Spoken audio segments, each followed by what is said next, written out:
Whether you're a king, a cleaner, president, or resident, we all need a good night's sleep. Or do we?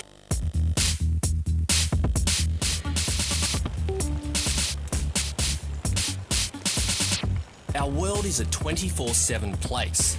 Most of us live by the demands of our occupation, not to mention our children and social commitments.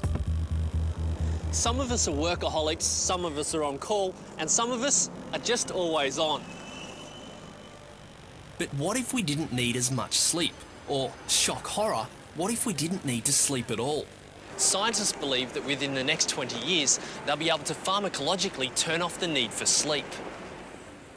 Imagine a world where it's possible, or even routine, for people to be active for 22 hours a day and sleep for only 2. Love or hate the idea, we're sleeping less. So can we burn the candle at both ends and not run out of wax?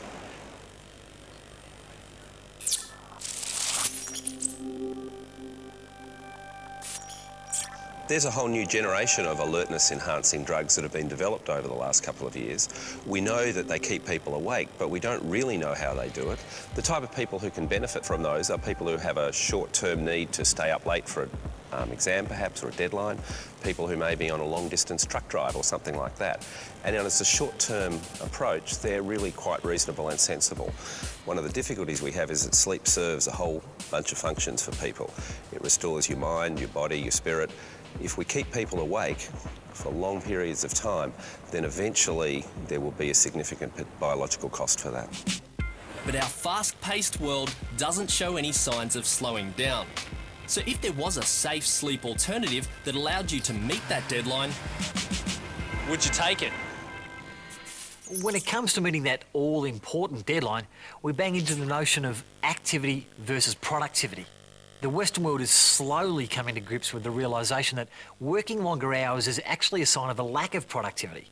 But imagine a world in which, as part of your employment contract, you could be asked to take a sleep-denying drug so that you could work overtime. It's a pretty scary proposition. Will there be a new race for competition as students or sales and business people stay awake for weeks on end to gain a competitive advantage?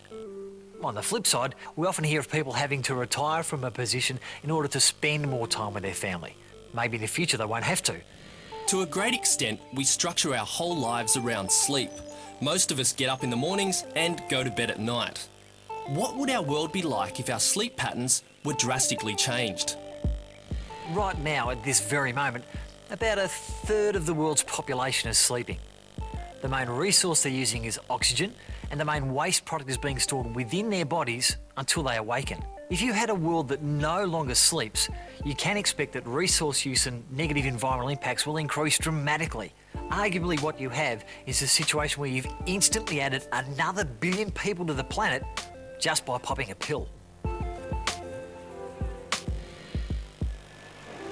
Most of us like the idea of catching up on a bit of sleep, and that's exactly what we might be doing.